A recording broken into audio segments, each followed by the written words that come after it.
Il y a un nom qui incarne le journaliste français, c'est Jean-Pierre Elkabbach. Jean-Pierre Elkabbach. Merci. Les rives de la mémoire. Dans les éditions bouquins. C'est un bouquin incroyable, Jean-Pierre, parce que les rives de votre mémoire, évidemment, c'est la mémoire du siècle, c'est la mémoire des livres, c'est la mémoire des hommes et des femmes qui ont conduit l'histoire. Et vous étiez toujours là. Et vous dites, au fond, toute ma vie, depuis mon enfance à Oran, c'était la curiosité. Exactement. Je suis né curieux. Et j'ai continué, comme je dis à la fin du livre, tout compte fait, je ne me suis pas guéri de ma curiosité. Oui. Elle a été depuis l'enfance. C'est elle qui m'a conduit au journalisme et pas l'inverse. Et la curiosité, le travail et peut-être un peu de caractère expliquent la longévité dans le métier. Et j'ajouterai une passion pour ce qu'il y a de plus haut dans notre métier. Alors, il y a différentes façons de faire le journalisme. Mais moi, on me considère peut-être à tort comme un journaliste politique. Je suis un journaliste qui a fait de la politique en interrogeant énormément de gens ici et à l'étranger. Mais je suis un journaliste tout-terrain avec presque une préférence pour les livres, pour la culture.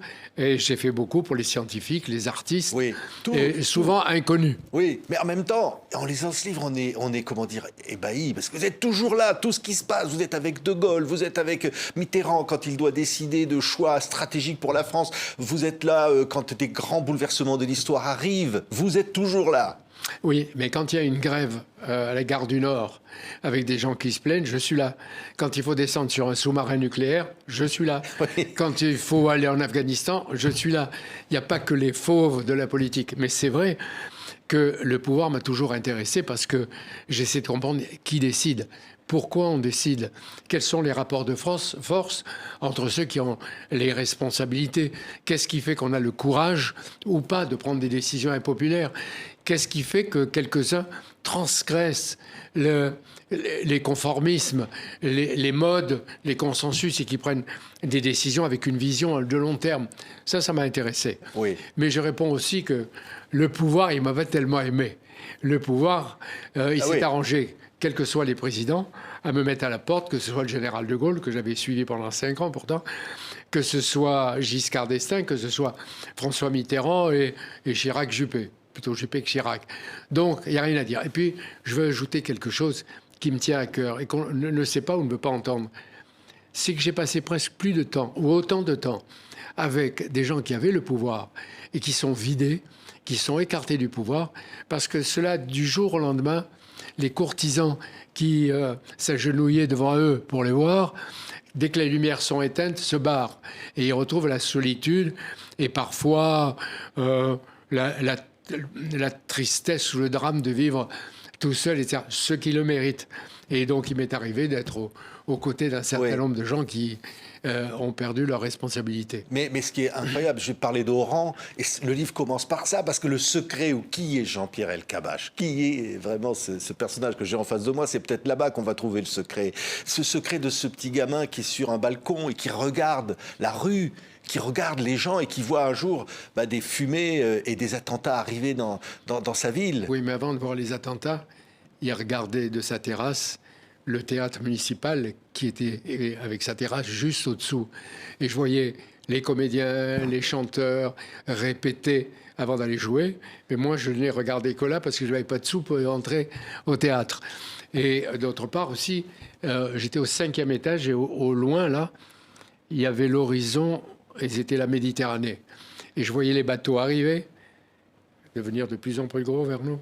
Ou les bateaux devenir de plus en plus petits qui disparaissaient. Oui. Je me dis, moi, je passerai de l'autre côté. Oui. Et puis vous disiez, votre père était dans l'un de ces bateaux.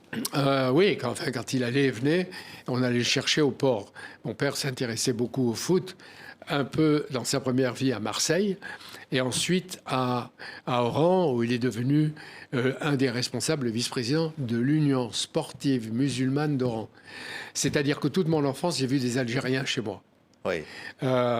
Et j'assistais à cette coexistence entre les Algériens qui n'avaient pas le droit encore de porter ce nom d'Algérien, mais les musulmans, les Arabes, mais les Algériens et les autres, y compris les Juifs.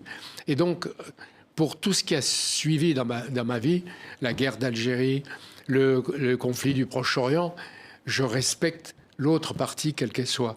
Parce que je sais que des deux côtés, il y a la violence que je déplore. Mais en même temps, l'enfance m'a fait comprendre parfois la proximité des uns et des autres, les possibilités, si on sait faire, de coexistence entre j'ose pas dire les communautés, et en tout cas vers la paix. Oui, oui. Et je suis encore un tout petit peu idéaliste. Oui, oui, ben vous avez fait un jour citoyen d'honneur d'Oran, ce qui vous dit que c'était un grand jour. Évidemment, vous pensiez à votre papa qui est mort subitement. Mais je pensais aux Pieds Noirs qui avaient souffert de la guerre, aux Harkis qui, à la fin de la guerre, ont été un moment abandonnés.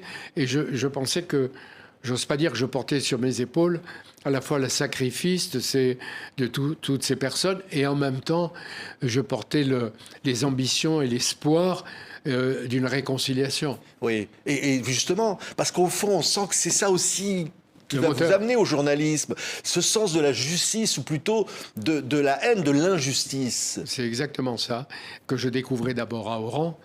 Peut-être que j'étais injuste avec Oran, mais je me suis calmé, j'étais très dur, parce qu'il y avait là tout ce qui me donnait envie de partir. Par exemple, j'avais une tante chez qui le jeudi, j'allais chercher un peu d'argent, sur le peu qui restait de l'héritage de mon père.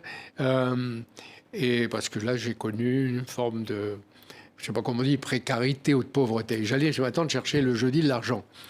Et quand j'arrivais, sa bonne, qui était algérienne, disait, avant que j'arrive, ou quand j'étais là, « Madame, il y a 3 hommes et un arabe qui arrivent. » C'est-à-dire que l'arabe, il n'était pas considéré comme un homme. Et ça, je ne pouvais pas le supporter. Et la manière de traiter les femmes. Et là aussi, je veux dire, il y a une continuité dans ma vie professionnelle et dans ma vie personnelle. La cause des femmes, j'ai envie de dire qu'elle est née là aussi. La manière dont elle est méprisée. Presque plein de sujets. Là, l'intérêt pour les sciences. J'avais de l'asthme quand j'étais gamin. Et il n'y avait pas de produit pour nous guérir. On ne savait même pas ce qu'était l'allergie. Mais peu à peu, j'ai vu qu'à travers les chercheurs, on a trouvé les moyens de nous soulager davantage. Donc j'ai un respect pour les sciences. Quand j'étais patron d'Europe 1, président, j'ai lancé un programme de 10 ans sur le cerveau. Presque toutes les émissions avaient, dans une semaine, des chroniques sur le cerveau. Il est vrai que quand je suis parti, au bout de 3 ans, les successeurs, comme ça se fait, ont coupé l'idée, puis c'est fini. Mais je veux dire, il y a une sorte de cohérence dans ce que j'ai essayé de faire. Alors, évidemment, je parlais de cette guerre d'Algérie qui arrive et qui vous rattrape dans cette vie, justement, dont vous parlez. Vous ne cachez pas que vous ne comprenez pas l'OAS, vous ne comprenez pas le tempérament colonial de la France. À l'époque, oui. Et puis, il y avait une armée, ou une partie de l'armée que je détestais, qui me faisait peur. C'est l'armée des paras, les tortures, etc. Certes, qui avait gagné la bataille d'Alger contre le terrorisme, il y avait cette lutte terrible. Je préférais le général Bollardière, qui avait choisi de démissionner de l'armée parce qu'on torturait, ou d'autres, où à l'époque, qui nous informaient, c'était Mauriac, c'était Camus, c'était Jean Daniel, c'était François Giroud, c'était surtout aussi Mendes France. Et on était à côté d'eux. Mais avec le temps, j'ai compris les problèmes de la défense de la France. Et après la guerre, en 62, le général de Gaulle change complètement l'armée, crée la dissuasion nucléaire, que j'ai toujours soutenue parce que je me disais que c'est une garantie de l'indépendance et de la sécurité de la France. Et j'ai vu les changements. Et depuis, je trouve que les plus grands intellectuels français, les plus grands, ceux qui lisent, qui ont une vision du monde, une vision du monde dans le détail, mais en même temps, globalement, les continents qui bougent, ce qui est en train de se passer dans l'espace, qui est en train de se passer sous les eaux, eh bien, ce sont les généraux et les colonels de l'armée. Il y a là, dans l'armée, aujourd'hui, j'allais dire les types les plus remarquable comme intellectuel français. Oui, mais quand on parle de hiérarchie militaire, derrière vous, là, sur la photo, on voit le général. C'est le premier, en fait, homme politique. Vous allez approcher de très près. C'est pas un homme politique. Oui, c'est autre chose pour vous. C'est autre chose, c'est l'histoire. Oui. Vous dites, il marchait, on a l'impression qu'il avait le poids de l'histoire sur les épaules. Ouais. Et sa démarche. Et imaginez, quand on le regardait, j'étais un merdeux de 23 ou 24 ans, je regardais comme ça, je le voyais passer en uniforme ou en civil. Je me disais, mais il a rencontré Staline, Churchill, il a fait la guerre, ils ont abattu ensemble avec Roosevelt et tous les autres la dictature nazie du Troisième Reich. Bon, il avait tout ça, et c'est pourquoi que pendant tous ces voyages, je crois qu'il y a même une photo dans le livre, je suis derrière lui avec le Nagra, c'est-à-dire le micro, partout où il allait. Il était drôle. Oui, il y avait des formules. Des formules. Par exemple, voilà, 2 ou 3. Il y en a une qui m'a beaucoup appris, je vais en sortir 2. Il y en a une, en 61, il y a Alger, les étudiants qui se révoltent avec Claude Laguerriarde, et l'armée en face, ils se tirent dessus, il y a du sang. Et Michel Debré, Premier ministre, s'arrange pour aller voir le général de Gaulle. Après 23 heures, alors que le général ne voulait pas qu'on l'embête à ce moment-là, il vient et lui dit « Mon général, affolé, le sang coule à Alger !» Et de Gaulle le regarde, Debré, laissez-le sécher. Alors, à l'époque, c'était terrible. Mais depuis, je me dis, c'est une bonne leçon pour les politiques ou dans nos vies, de ne pas réagir tout de suite. Et quelquefois, je me dis, bon, allez, laisse-le sécher. Oui. Calme-toi. Et c'est ce que Pilan a appris à François Mitterrand. Et la deuxième, si je peux raconter ça, la proximité entre De Gaulle et Yvonne. Au cours d'un voyage en Argentine, en Amérique latine, il y avait 10 pays. En Argentine, je suis toujours derrière eux avec le micro comme ça. Et à un moment, après avoir traversé la ville où on entendait De Gaulle, Perón et Mismo Corazón, les deux, on les associait, il va visiter une hacienda. Et on lui montre des chevaux, des grands, des noirs, des petits, des poneys, tout, pendant 2 heures. Et il était là, il regardait, on voyait bien qu'il s'ennuyait. Et sa femme, de temps en temps, il faisait ça, elle le regardait. Et à un moment, il se tourne vers elle et lui dit « Yvonne, encore un cheval et on s'en va. » Et toute ma vie, même avec Nicole Avril, ma femme, quand on s'ennuie quelque part, je dis encore un cheval et on s'en va. Moi, j'ai adoré l'histoire. Vous racontez qu'il arrive avec sa voiture évidemment ouverte. Il y a des gens qui viennent le voir. Ils lui disent on n'a plus d'eau. On n'a plus d'eau, mon général. Et il dit on va vous en donner. Puis il s'en va. Vous en aurez. Il se rassit dans la voiture. Il part et à ce moment-là, il y a un coup de tonnerre et il y a la pluie. Les types le regardent. Ils disent mais c'est quoi? C'est Dieu qui nous envoie la pluie dont nous avons. Encore une autre. Il était myope.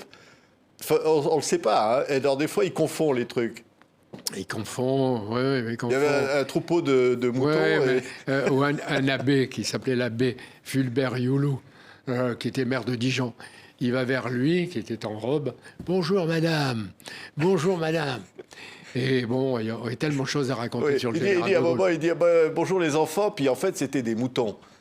Non, vous savez tout. C'était un peu dans le livre. C'était un peu, c'était un peu comme ça. C'est fou. Peut-être une anecdote. À la fin du voyage, il y a la chute de Khrouchtchev. Il est remplacé par une troïka. Et tout le monde cherche une réaction. Bon, j'obtiens une réaction de Couve de Murville et mes affaires étrangères. Dans certaines circonstances, je vais le chercher à l'hôtel. Et Couve de Murville, c'était la classe. Il n'est pas convenable de, etc. Et je rentrais, il était dans la salle de bain en train de laver sa chemise et de l'étendre. D'abord, une surprise. Et ensuite, je vais sur le Colbert. Il y avait une dernière soirée avant le départ. Et De Gaulle dit à un couple, et il y avait une femme, il lui dit « Madame, sic transit gloria mundi » ainsi passe la gloire du monde. Elle ne comprend pas, il lui répète. Moi, j'enregistre. Et il y avait tous les confrères autour de moi. On enregistre la phrase. Elle fait les titres de toute la presse, pensant que c'était la réaction de De Gaulle à ce qui venait de se passer en Russie. Sorti du contexte. Oui, complètement. Et c'est devenu la réaction officielle du général. Ça y est, voilà, le journaliste est lancé. C'est-à-dire qu'au fond, l'histoire se fait. Vous amenez l'histoire, Jean-Pierre. Alors, c'est vrai, vous mettez votre photo à la place de celle de votre père pour avoir une carte de presse. Ce qui me permet d'entrer un peu partout, qui me permet d'entrer sur les stades, au théâtre. Mais qu'est-ce que c'est ? Il était correspondant de François aussi. Voilà. Bon, laissez passer. Mais je veux dire, vous savez, je raconte le passé parce que c'est, comme vous l'avez dit, ma mémoire, mais en même temps notre mémoire de plusieurs générations. C'est d'une certaine façon des rencontres d'histoire. Oui. Et ça, c'est une chose. Et il y a une phrase de Tocqueville. Quand j'écrivais, je me disais à quoi ça sert, est-ce que, etc. Et l'éditeur, Jean-Luc Barré, m'avait poussé à faire cela depuis longtemps. Je ne voulais pas faire des mémoires. Et la phrase de Tocqueville dit à peu près, si le passé n'éclaire pas l'avenir, l'esprit avance dans les ténèbres. Je crois au passé pour essayer de comprendre les aventures, les drames d'aujourd'hui. Et le passé peut servir pour répondre au présent et en même temps pour forcer à imaginer l'avenir. Moi, ce que j'ai aimé, c'est toujours les réformateurs qui parfois n'arrivent pas à réformer autant qu'ils le voudraient. Mais des types qui ont le culot de rompre parfois avec leur pays. Sadat. Oui, on va voir une photo d'ailleurs, votre interview avec Sadat. Et là, vous êtes dans l'histoire. Oui, j'ose pas dire oui, mais c'est ça.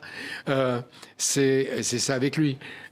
Willy Brandt, qui malgré l'ambiance de l'Europe et même la difficulté qu'il avait avec Georges Pompidou, qui le prenait pour un type qui faisait un double jeu, parce qu'il avait été maire de Berlin, ami des soviétiques.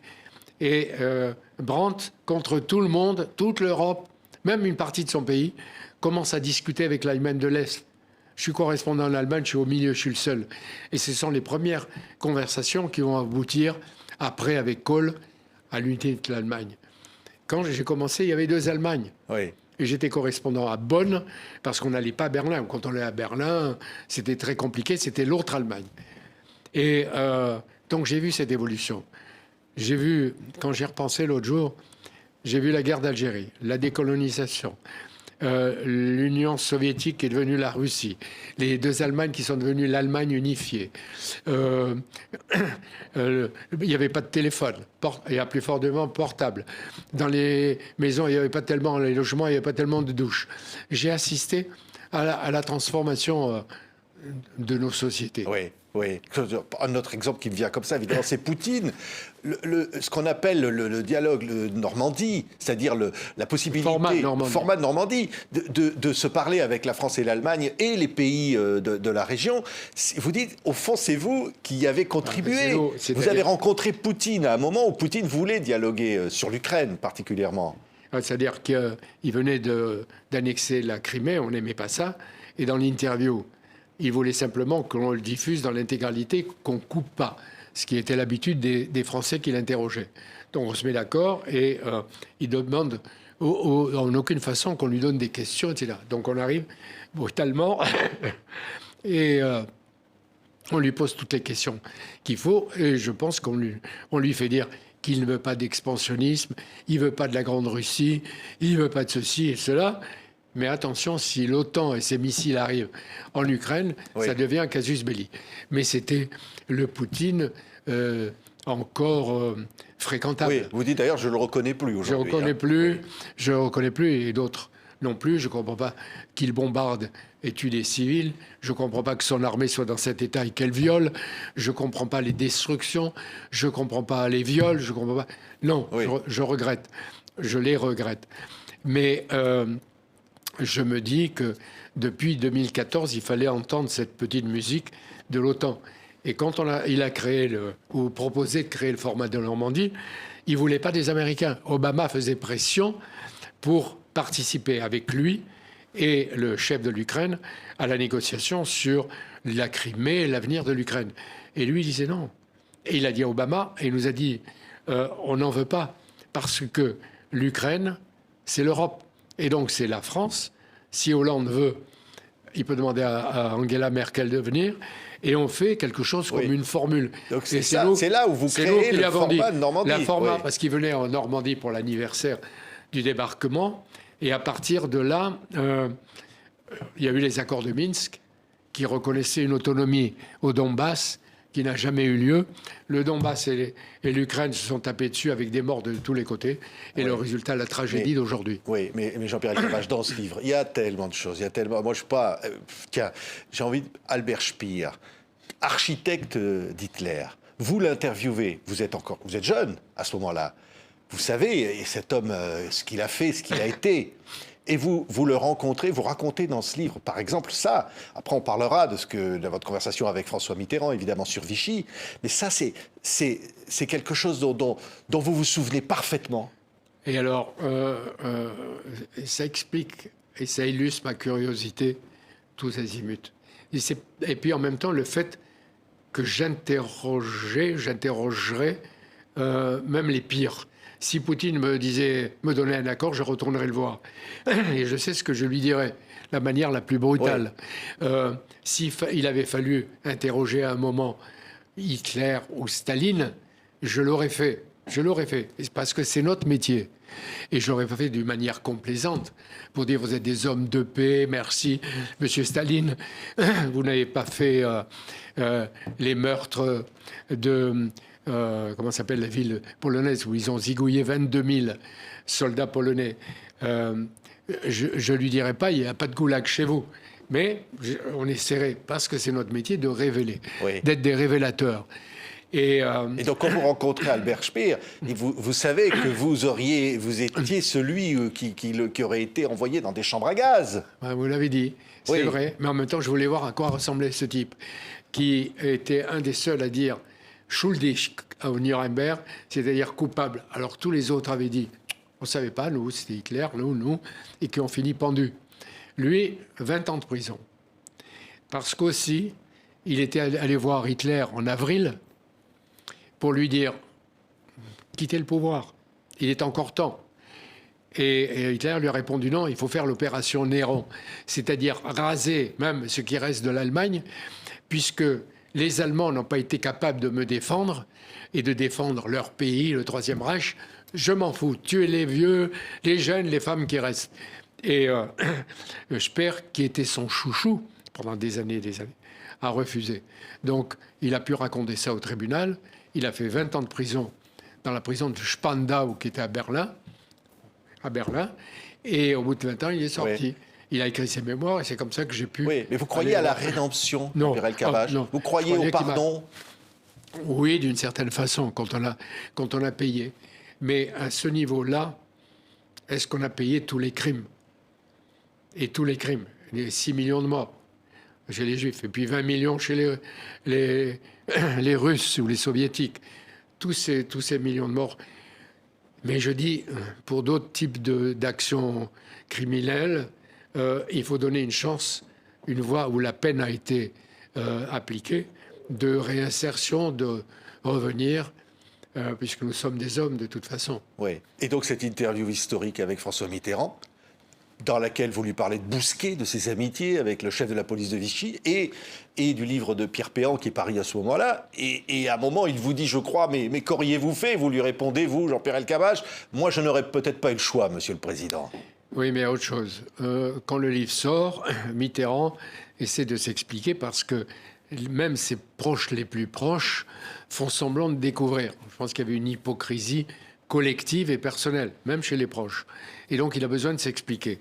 Et deuxièmement, sa thèse à lui, c'est la France n'est pas coupable, pas l'État français, mais une bande d'activistes usurpateurs du pouvoir et qui ont été attirés par le Troisième Reich et Hitler et Mussolini. Et donc, il a une position qui ressemble à celle du général de Gaulle et de Georges Pompidou. On ne gouverne pas, dit-il, avec la haine. Et assez de ressentiment dans la société française. Il faut plutôt rassembler, même si on faisait croire que tous les Français avaient été de grands résistants, ce qui n'était pas vrai. Et donc, Mitterrand essaie de s'expliquer. Il y a une ou deux fautes, et aussi de ma part de ne pas avoir poussé là-dessus. C'est qu'il, quelque part... il dit, je crois que c'était des Juifs étrangers, où je n'avais pas vu les étoiles jaunes en sortant de Vichy. Mais pour le reste, il s'explique, me semble-t-il, avec une grande sincérité, parce qu'il fallait qu'il réponde aux interrogations de ses proches. Et en même temps, il est au bord de la mort. Quelque temps après. Oui, et il le sait. Et il vous dit avant l'émission, soyez le plus dur possible. Et il dit, veut. Je ne suis plus président de la République. Vous n'êtes pas président de France Télévisions, ce qui était facile pour moi, mais lui. Et déjà, j'avais préparé des questions assez dures. Et là, il me donnait encore plus le trac. Parce que ce qui s'était passé, c'est qu'à deux, avec Pilan, son collaborateur, on l'avait quasiment porté devant le micro. Il n'avait même pas la force de tenir. Bon, il s'est passé plusieurs choses aussi. Et j'ai dû le voir 3 semaines avant sa mort. On a déjeuné. Déjeuner ensemble. Bon, je passe sur le déjeuner, etc. Et Emmanueli arrive, il veut prendre un café. Et on nous dit, est-ce que vous acceptez? On dit, bien sûr, il veut prendre le café. Et Henri Emmanueli, qui était un personnage important de la Mitterrandie, dit François, Chirac et Juppé nous font des misères. On ne peut pas faire ça, ils ne nous laissent pas faire ça, ils nous attaquent. Et Mitterrand l'arrête en lui disant Henri, arrêtez. Arrêtez. On leur a fait la même chose. On les a embarrassés. Alors, et attaqués. Regardez, Mitterrand presque mourant. Regardez le ciel. Il fait beau. Le ciel est bleu. On était en novembre-décembre. Sortez, allez marcher, aimez, vivez. La vie, c'est plus important que les querelles politiques. Oui. Et en descendant, je vous raconte, les marches, on partait ensemble. Emmanuel s'arrête au deuxième et il pleure. Il me dit comment? Il est mourant et il me fait une leçon de vie. Ben, c'était ça, Mitterrand, jusqu'au bout. Et c'est pour ça qu'il m'a intéressé dans cette partie de sa vie où il assumait et essayait de surmonter sa propre maladie et la mort qui arrivait. Oui. Et en même temps de voir que tous ceux qui avaient quelquefois mangé du caviar ou qui avaient bénéficié de l'aura, de l'Élysée, des avantages, des palais, se barraient et essayaient de se mettre déjà à genoux devant les prochains qui pouvaient diriger. Vous citez Anne Lauvergeon, qui était proche, évidemment, de collaboratrice de François Mitterrand, qui lui dit « Mais vous n'allez pas mourir !» Oui. Et qu'est-ce qu'il est il vous prend à partie, vous, derrière, sans qu'elle entende. Il y avait Alain et moi dans la bergerie. Il dit, quand je pense, parce qu'il avait parlé à 2 socialistes, il avait dit, vous l'entendez? Alors qu'elle est déjà en train de penser à la robe qu'elle mettra le jour de mon enterrement. Et d'ailleurs, c'est intéressant de penser à Anne Lauvergeon, qui était une grande patronne de ce qui était Areva, qui a depuis disparu. À propos, je vois que le nouveau patron d'EDF va les voir en priorité Flamanville. Alors là, c'est rigolo. C'est 13 années de retard et à peu près 10 milliards de déficit par rapport au prix initial. Et quand on dit que ça va... la centrale va marcher en 2023, j'ai entendu dire ça en 2018. Et à mon avis, 2023-2024, elle ne sera pas en train de fonctionner, ce qui est gênant pour nous. Et je ne sais pas si ça vous intéresse, mais l'autre jour, je me dis, il faudrait quand même que Mme Borne et son président se mettent d'accord. Elle dit, je vais reprendre la phrase exacte, si je la retrouve, « Il est nécessaire d'identifier les réacteurs qui ne peuvent pas aller au-delà de 50 ans. » Il y en a 10 comme ça. C'est-à-dire qu'elle veut que l'on ferme 10 centrales nucléaires dans les années qui viennent. C'est-à-dire annoncer une prochaine pénurie d'électricité avec des coupures et des rationnements, elle nous le dit. Et en même temps, le président de la République dit il faut prolonger au maximum la durée des réacteurs qui peuvent aller jusqu'à 60 ans avec toutes les garanties de sécurité. Qui il faut croire? Celui qui dit 50, celui qui dit 60, alors que les Américains, c'est 80 ans. Non, mais voilà. C'est vous, parce que je vois le journaliste qui veut influer les choses. Je leur passe rien parce que je veux la vérité pour les Français. C'est ça qu'il faut. D'ailleurs, vous dites, ça nous change de sujet, mais vous, parfois, Emmanuel Macron vous invite à déjeuner en tête-à-tête. Pas parfois, une fois. Oui, mais quand même, je le connaissais bien avant. Conseil. Non, il ne demande pas conseil, non. Il a besoin de personne, même pas de ses ministres ou de sa majorité, à la rigueur d'Alexis Collère, mais il a besoin de personne, et surtout pas de moi. Mais on échange sur l'idée de la succession. L'idée de sa succession qui a commencé dès qu'il a été élu. Il n'en est pas dupe. Oui. Et il me dit d'ailleurs, jusqu'au dernier quart d'heure de mon mandat, j'aurai des initiatives et je secouerai la société française. Je ne sais pas s'il le fera. Et sur la succession, il reprend une phrase, où je reprends dans la question, une phrase que j'avais dit à Mitterrand, qui vous choisissez, lequel des vôtres vous allez appuyer, etc. Et Mitterrand dit un geste comme ça, genre, et puis il m'a dit, vous comprenez rien. Je n'appuierai personne. Parce que la France, c'est pas une monarchie. Il n'y a pas de dynastie mitterrandiste, etc. Ils se débrouilleront. Ils se débrouilleront, c'est son mot. Ils n'ont qu'à se débrouiller devant les électeurs. Et quand je dis à Emmanuel Macron, président de la République, vous avez vu sa phrase, qu'est-ce que vous en pensez? Je suis tout à fait d'accord avec lui. C'est quand c'était quand même pas mal. Mais je veux dire aussi, parce qu'on n'en a pas parlé, il y a 3 grandes personnalités africaines qui ont émergé, que j'ai beaucoup aimées. D'abord Mandela Nelson, que j'ai interrogé 3 fois, et je lui rends naturellement l'hommage qu'il mérite. Mais je pense aussi à De Klerk, le président blanc de l'époque.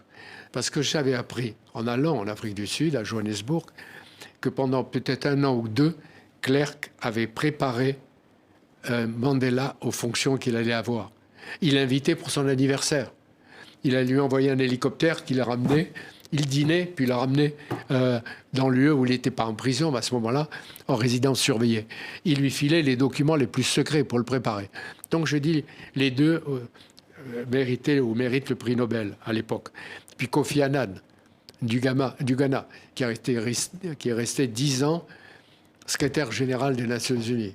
Et puis celui, j'espère qu'il considère aussi, qui est un ami, Alassane Ouattara, que je connaissais quand il a été directeur du FMI à Washington, qui est un personnage qui est respecté en Afrique et je crois écouté pour ce qu'il est en train d'obtenir comme résultat. Mais il y a d'autres pays qui montrent qu'ils peuvent se développer. Le Rwanda, le Nigeria, d'autres pays. Et puis un mot sur l'Algérie et le Maroc. Je regrette que la France n'ait pas une politique plus claire, globale, à l'égard du Maghreb. L'Algérie, c'est bien qu'il y ait une réconciliation. C'est pas moi qui vais dire le contraire, parce que je pense à ceux qui ont laissé leur vie, je pense à ceux qui ont laissé leur situation, et je pense à ceux qui essaient d'avoir la réconciliation, tout en sachant qu'il y a des politiques électoralistes en France, parce qu'il y a les harkis, les pieds noirs, et en Algérie, parce qu'il y a les soi-disant moudjahidines, qui ne sont que les petits-fils de ceux qui ont fait la révolution. Mais les petits-fils bénéficient de la rente de la révolution faite par les autres, l'Algérie. Mais je veux aussi le Maroc, parce que le roi Mohamed VI est en train de mener une politique de modernisation de l'Afrique et du Maroc. Et je pense à mes amis de Fès, d'Agadir, de Marrakech et surtout de Tanger avec mes amis Naïma et Abdeselam Chekour qui font tout ce qu'ils peuvent à Tanger pour développer avec des amis la ville. Et ce sont des pays, l'Algérie, comme le Maroc, qu'il faut considérer en partenaire d'égal à égal, parce qu'en même temps, ce sont des ouvertures pour l'Afrique dont la France a besoin, pour ne pas laisser l'Afrique à l'impérialisme russe et à l'impérialisme chinois, les uns avec leurs milices et les autres avec la route de la soie. Oui, Jean-Pierre Elkabbach, hein, un édito là, je vous écoute, c'est extraordinaire. Je veux dire quand même, il y a des moments dans votre vie, vous racontez dans ce livre, Jean-Pierre, d'émotion évidemment quand vous vous trouvez devant le corps de François Mitterrand après sa mort. Vous racontez combien, vous dites ce corps-là, il porte l'histoire, et vous êtes seul avec le corps de François Mitterrand, rue Frédéric Leplé, et vous ne quittez pas le regard. Alain Duhamel et moi, nous avons été autorisés à nous recueillir devant la dépouille de François Mitterrand. C'était un honneur et en même temps, pour nous, chacun de nous, une sorte de bouleversement personnel. Toujours devant un mort, d'ailleurs. Alain était rentré avec François Léotard, qui n'avait pas pu résister, qui était sorti. Alain était resté un peu plus longtemps. Et moi, j'étais rentré avec Pierre Mauroy, et qui s'est penché sur cette épaule, à un moment donné, qui a éclaté en sanglots, qui n'a pas pu résister, qui est sorti au bout de quelques minutes. Et moi, je me suis forcé de rester, regarder Mitterrand et de me dire, c'est tant d'années de bataille, c'est tant d'années d'opposition, c'est tant de discours, tant d'écriture, tant de souffrance, un corps tout rétréci. Enfin bon, je peux pas le décrire, c'est émouvant. Et comme je dis, je suis sorti à reculons en regardant ce qui restait de François Mitterrand avec sa canne et son chapeau là. Et c'est une image qui me bouleverse encore. Oui. Qui me bouleverse encore. Oui. Et pourtant c'est lui, parce qu'il gagne l'élection présidentielle, qui me conduit à ce que vous soyez viré. Qui m'envoie à la NPE. Viré de la télévision. Alors le fameux soir où c'est vous qui annoncez la victoire, hein, le décompte À ce moment-là, vous savez, quand on vous entend dire avec Étienne Moujotte, 5, 4, 3, 2, 1, vous savez que là, vous allez avoir la tête coupée. Je pense qu'il va se produire quelque chose. Oui, mais pas encore quoi. à ce moment-là, qu'est-ce que vous pensez quand vous annoncez ce décompte-là? On vous dit, 1 heure avant, j'imagine, c'est Mitterrand qui a gagné. D'abord, on ne le croit pas. Avec Moujotte, on fait vérifier tous les chiffres. 52-48, on dit, bon. Et à partir de là, on se dit, Étienne et moi, on ne rit pas, on ne sourit pas, parce qu'on dirait que nous réjouissons, ça y est, nous sommes convertis. Mais on essaie de ne pas faire la gueule, parce qu'on nous dirait, ils sont malheureux. Bon, on a fait la tête qu'on faisait, et beaucoup de gens, selon leur tendance, nous ont trouvé ridicules parce qu'on avait l'air de types qui étaient battus, ou alors qui déjà, se convertissaient, mais il y en a beaucoup plus qui pensaient qu'on pleurnichait. Des dernières minutes, vous dites. Mais hein, en traversant le studio, Moujotte et moi, on a eu un choc. Parce que des gens qui étaient la veille giscardiens disaient « Ah, enfin la liberté, on est heureux, enfin on va pouvoir... » Alors qu'ils étaient à l'Élysée en train de manger dans les assiettes du palais. Oui. Bon, c'était comme ça. Mais c'est plus tard. Oui. Après, vous dites d'ailleurs dans les couloirs, quand vous arrivez après, vous dites ça sent l'odeur du sang. Il y en a qui sont excités par l'odeur du sang. Je vous cite. Oui, oui, oui, oui. Ça veut dire, en fait, ils veulent votre peau. Hein. J'ai beaucoup lu René Girard, que j'ai associé avec d'autres philosophes, parce que les philosophes m'ont toujours intéressé, les écrivains aussi. Nicole Avril, ma femme, est écrivain, une vraie écrivain. J'ai toujours pensé à ça et ils m'ont toujours aidé.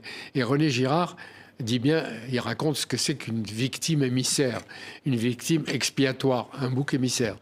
À un moment donné de crise, une société a besoin de se payer quelques-uns. Je ne veux pas dire Jésus, à un moment donné, tel ou tel. À l'époque, on le tue et dans le sang, on se purifie. Et nous, on nous tuait symboliquement. Non, mais à la place de la Bastille, c'était il fallait avoir la peau de à la place de la Bastille, Elkabbach. quand on a fait une enquête, il y avait peu de monde qui ont dénoncé les frères Duhamel, Moujotte aux chiottes, Elkabbach à la potence ou je ne sais plus quoi, et Duhamel là. Et puis c'est monté vers moi, peu à peu vers moi. Et de plus en plus de journaux disaient comme si j'avais été le vice-président de Giscard. Bon. Et je suis passé à la casserole. Oui. Et j'étais beaucoup à la NPE. Et attendez, je vais vous dire quelque chose qui n'est pas tellement dit. C'est qu'avant l'élection législative, qui ont suivi l'élection de 2000, Georges Marchais, je vois des photos que je ne connaissais pas, Georges Marchais, au maquillage, il m'a dit, Elkabbach, attention, vous êtes sur les listes noires des socialistes. Je lui dis pas les vôtres. Il dit non, on veut pas. On veut faire entrer des journalistes communistes à la télé, mais on ne veut pas. On fait pas de liste. Mais attention. Et ce qui s'est produit, c'est que très vite. Oui. Mais Mitterrand me dira plus tard que c'est pas lui, que c'était un moment qui est parti, un mouvement qui est parti. Et j'ai essayé de lui dire le gouvernement de Mitterrand n'a pas fait... Parce que vous dites d'ailleurs, c'est le gouvernement, à un moment donné, Maurice Sudrich, qui vous dit, ben voilà, t'es viré. Il dit, c'est le gouvernement qui le demande. Dit, nous sommes virés, vous d'abord, et moi je suis le chef. Oui, et il sera viré après. Pierre Mauroy dit ce qu'il ne faudrait plus dire aujourd'hui, vous ne correspondez plus à la majorité du pays, dehors. Et voilà... Voilà, oui, non, mais attendez, il y a même une rumeur qui dit que vous vous suicidez. Non, ah oui, non, mais on dit Jean-Pierre Elkabbach s'est suicidé. 2 fois, on m'a trouvé mort. 2 fois, on a annoncé ma mort. 2 fois. Et la première, vous avez un choc. La deuxième, vous vous marrez. Moi, la preuve, ils vont se rendre compte que je ne suis pas mort, que je suis vivant. Non, mais vous avez eu des gens qui pleuraient, qui disaient qu'est-ce qui est arrivé. Oui, mais enfin, encore une fois, c'est le passé. Mais je veux dire, j'ai aucune nostalgie. Je dis que ça m'a formé. Ça fait ce que je suis. Et donc, vous n'êtes pas mort, Jean-Pierre? Jamais. La preuve. Vous avez survécu à tout. À 2 reprises. Ben oui. Je l'ai dit, à force de volonté, de caractère. Au début, vous vous dites, qu'est-ce que je vais faire? Je ne sais pas vendre des chaussettes, ni des casseroles, ni je ne sais pas faire le représentant de commerce. Je ne sais pas créer une start-up. Qu'est-ce que je vais devenir? Et puis, la deuxième fois, vous prenez l'habitude. Et vous en riez. Oui. C'est le prix de l'indépendance. Parce qu'on va dire, mais Elkabbach, il est de droite ou il est de gauche. On va vous dire, ah, mais il sert la soupe. Vous l'avez entendu, ça? C'est ce que j'ai dit. Chacun, à un moment donné, estime que vous êtes dans le camp de l'autre. Et il vous le fait payer, il vous décapite. Ben, Oui. ça, c'est classique. Maintenant, ça se fait aussi, mais d'une manière plus sournoise. Il n'y a pas de tam-tam, mais vous voyez tel ou tel qui faisait des commentaires, qui a fait des sujets qui ne plaisaient pas, chut, ils disparaissent. On lui dit rien. On dit rien, on dit...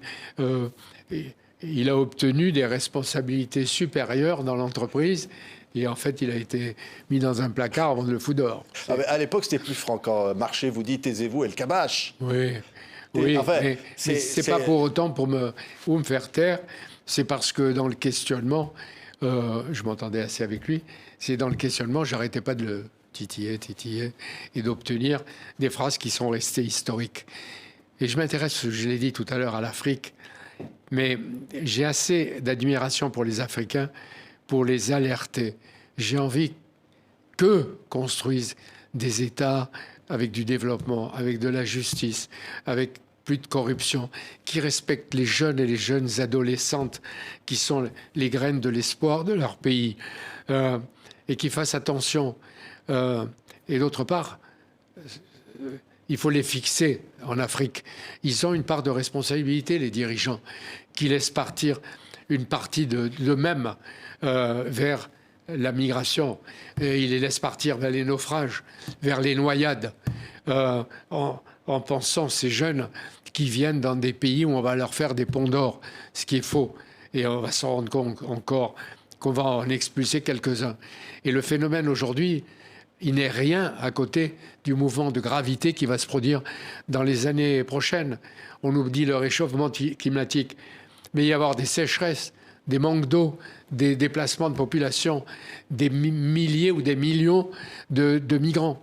Il faut que, à la fois ces pays et l'Europe aient une politique commune en matière de migration. Oui. Vous auriez pu être ministre, Jean-Pierre. On vous l'a proposé, non? Non, jamais. Non, mais pas là pour on m'a changer proposé les choses. une fois de me présenter à des élections. Non, mais J'ai il y en rigolé. a beaucoup de journalistes qui ont passé le Oui, mais cap. pas moi. Je ne l'ai jamais voulu. On vous l'a proposé. On m'a pas proposé d'être ministre. Pour qu'on me l'ait proposé, il aurait fallu que je sois une jeune femme. Parce que la mode... Ah oui, la mode, c'est une jeune femme. C'est mieux que nous, les hommes. Surtout aujourd'hui, la mode, c'est ça. Et de toute façon, c'était pas mon job. Mon job, c'est le journaliste, c'est ma passion. Oui. Un journaliste non engagé, mais qui s'engage dans des causes Oui. et pour des causes. Et je voudrais que Gisèle Halimi entre au Panthéon. Que Gisèle Halimi, le président de la République a dit qu'il allait faire une manifestation aux Invalides, etc., à cause de la pression de quelques bornés ou abrutis qui ont des intérêts locaux. Eh bien, elle n'y va pas. Il faut que, comme Simone Veil, elle ait sa place au Panthéon pour tout ce qu'elle a fait pour les femmes. Oui. Et ça, je l'ai suivi. En plus, c'est une amie de Nicole Avril, ma femme, et c'était une amie, comment dire, incommode, exigeante, intransigeante, avec qui j'ai pris des coups. Mais elle a sa place là, et je le dis parce qu'elle illustre la cause des femmes. Oui, mais il y a un mot. J'ai presque vu une expression qui tient en un mot, c'est oser. On vous a brocardé sur cette expression quand vous êtes devenu patron de France Télévisions. Vous avez dit oser. Et alors après, vous avez eu votre marionnette au guignol de l'info et tout ça, on dit oser. Oui, alors... mais c'est un beau mot. Mais c'est un beau mot d'ordre, vous avez l'impression. Je le revendique. Je préfère ça à ce que si on avait dit « Monsieur le Peureux, Monsieur le Timoré ». Et comment j'ai trouvé osant? J'étais tout seul. C'était la première rencontre avec tout le personnel. Il y avait 3000 personnes. J'avais pas de cabinet, j'avais rien. Je me suis fait un petit discours. Et au moment de monter, je le jure, hein, un discours avec manuscrit. Au moment de monter à la tribune, je relisais. Oser, parce qu'il faut dire que TF1 écrasait la télévision publique. Et qu'à l'intérieur, on était déjà battus. Et j'ai regardé mes notes. Je dis, c'est pas possible. Si je dis oser, c'est vous. C'est nous tous, donc osons. Mais je ne savais pas qu'il y avait les caméras de Canal. Mais en même temps, c'est beau. Vous avez l'impression qu'aujourd'hui, on n'ose plus. La télé publique, ça manque d'audace. Elle ose. Et il y a les oses. Et celles qui osent. Je veux dire qu'elles ont un courage admirable. Et devant lequel je tire mon chapeau. Enfin, si j'en avais un, je le tirerais. Oui. Ou ma casquette. Ce sont les femmes reporters. C'est elles qui ont le plus grand courage aujourd'hui en étant sur les lignes de front et en nous informant sur la guerre d'Ukraine, sur les guerres en Afghanistan, sur les guerres en Afrique. Et je veux leur rendre le plus vif et sincère hommage devant vous. Oui, incroyable, Jean-Pierre. Les rives de la mémoire, aux éditions Bouquin. Je voudrais quand même citer, parce que vous le citez, c'est vous, François Mauriac, et c'est vous qui citez cette phrase. Ce qui me frappe plutôt quand je considère ma vie, c'est la disproportion entre les moyens dont je disposais au départ et ce que j'ai obtenu. Le gain me paraît énorme si je considère la mise. Je ne me plais pas à moi-même, je ne me déteste pas non plus. J'ai été aimé et haï. Plus aimé que haï, plus haï qu'aimé. Qui le sait? Ça, je ne sais pas. Mais je veux dire, vous aimez, j'aurais pu le dire. Vous oui, auriez. Oui, c'est les nouveaux mémoires intérieurs de François Mauriac, que j'admire énormément, et que je lisais à Tanger il y a un an et demi. J'ai dit, tiens, on dirait qu'il parle de moi, Mauriac, alors qu'il ne me connaissait pas. Mais je veux dire, ce qui m'est arrivé à moi, enfant d'une ville d'Oran, une ville paumée, au début inconnue. Ce qui m'est arrivé à moi, enfant, je ne pouvais pas imaginer que ça m'amènerait tant de rencontres, un destin, le destin que j'ai eu la chance ou que j'ai la chance d'avoir. Et je dis, si moi je l'ai eu, des tas de jeunes, des banlieues, d'Afrique, de Paris ou de villes de province peuvent le créer s'ils veulent, s'ils travaillent, si ils rebondissent dans des crises, s'ils n'ont pas peur de s'exposer publiquement et de prendre des coups. Parce que c'est l'histoire qui jugera de ce qu'on a fait. Et dans mon travail, j'ai toujours, quand je faisais les matinales à Europe 1, pensé à ce qu'éventuellement des historiens diraient du travail que je faisais. Je me disais, dans 5 ans, si les types écoutent ce que j'ai réalisé jour après jour, ils diraient, ce pauvre type, il n'a rien compris à l'évolution de sa société ou du monde. Et disons que 2 à 3 fois par semaine, j'essaie de leur envoyer des petits messages pour lui dire « J'ai compris que ça bouge là, j'ai compris que l'espace bouge là, j'ai compris que l'inflation va arriver, j'ai compris que... » et que j'étais dans le coup. Et ce que j'ai encore obtenu et vécu, d'autres peuvent l'obtenir. C'est pour ça aussi que j'ai voulu témoigner. Merci Jean-Pierre. Je pense, parce que ce chapitre introductif d'Oran, votre papa, et le dernier mot de votre papa, c'est « ne t'inquiète pas ». C'est vrai? Il vous dit ça. Oui.